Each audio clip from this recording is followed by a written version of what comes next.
So, बच्चों, we have started the chapter antihypertensives. Antihypertensives में we have studied कि जी आपका ब्लड प्रेशर आपने एक पर्टिकुलर रेंज के अंदर मेंटेन करना है. So मेंटेन करना है. So I will use the word management. So अब जी अगर आप एंटी हाइपरटेंसिव ड्रग्स इस्तेमाल करते हैं, आपका ब्लड प्रेशर हो गया लो, तो भैया ब्लड प्रेशर लो कैसे हुआ? बिकॉज आपने क्या कर दिया कि कार्डियक आउटपुट रिड्यूस कर दिया, पेरिफेरल रेजिस्टेंस कम कर दी. लेकिन इस पूरे चैप्टर पे गो थ्रू करने से पहले आप जब अपनी लिपिनकॉट की बुक ओपन करोगे तो उसके अंदर मेंशन है जी वो कौन सी कंडीशंस हैं जब आपका ब्लड प्रेशर लो होता है, तो उसको हाई करने के लिए वो दो सिस्टम्स पार्टिसिपेट करते हैं. अच्छा, इन दोनों सिस्टम्स को पढ़ना इसलिए जरूरी है कि जब आप इन सिस्टम्स को पढ़ेंगे उसके बाद आपके लिए एंटी हाइपरटेंसिव्स पढ़ना दैट विल बी इजी. सो इन दोनों सिस्टम्स में से एक सिस्टम का तो जी नाम है baroreceptors and the sympathetic nervous system. इसमें है जी बैरोरिसेप्टर्स आपके एक्टिव होंगे.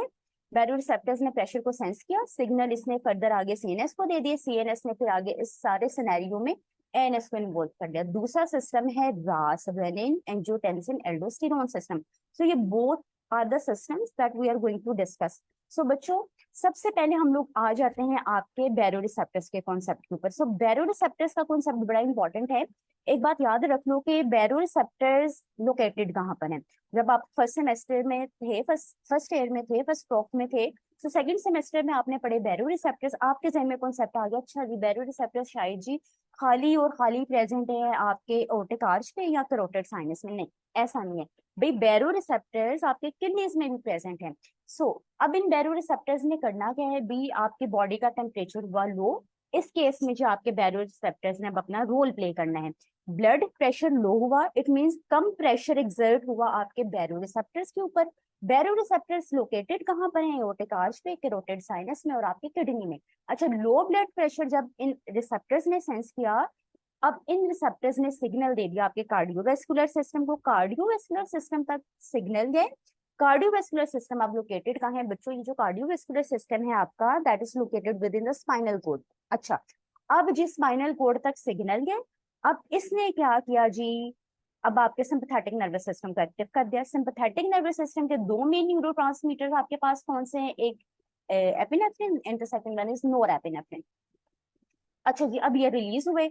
अब यहाँ से जी इट मींस सिंपैथेटिक आउटपुट बढ़ा और पैरासिम्पैथेटिक आउटपुट हो गया डिक्रीज.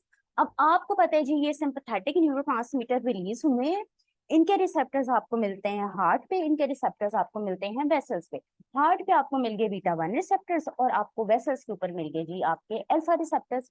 अच्छा, अब हार्ट के ऊपर जब इन्हें न्यूरोट्रांसमीटर्स ने काम किया बीटा वन रिसेप्टर्स पे, तो क्या हुआ? हार्ट की कॉन्ट्रेक्शन ज्यादा बढ़ी, हार्ट रेट ज्यादा बढ़ा, जिसकी वजह से कार्डियक आउटपुट बढ़ा और ब्लड प्रेशर बढ़ गया.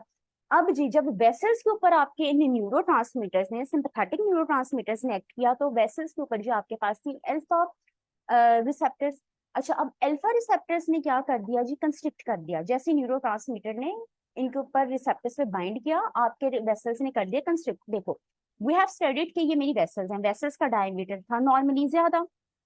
अब जी अगर डायमीटर ज्यादा था, वेसल्स के अंदर कैपेसिटेंस यानी कि फ्लूइड रिटेनिंग कैपेसिटी भी ज्यादा थी.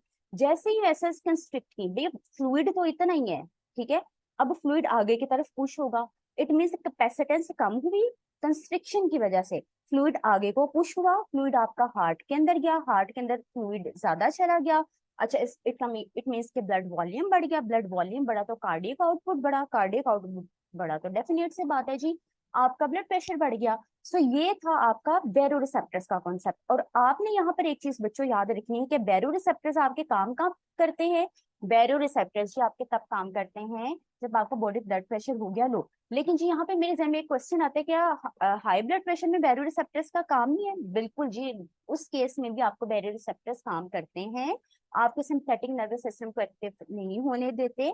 तो भाई इसमें क्या होगा कि ये this is another part of discussion, इसके ऊपर आपको अलग से रिसर्च आर्टिकल्स मिलेंगे. मेनली मैंने कह दिया कि आपके baroreceptors day to day activity में इन्वॉल्व हैं, डेली एक्टिविटीज में इन्वॉल्व हैं. फिलहाल आप ये बात याद रख लो, जब आपका बॉडी ब्लड प्रेशर लो हुआ, उसको मेंटेन करने के लिए, उसको टू अ हायर लेवल पे लेकर जाने के लिए आपके बॉडी के जिस सिस्टम में पार्टिसिपेट किया, आपके उस सिस्टम का बेसिकली नाम क्या है? That is the baroreceptors.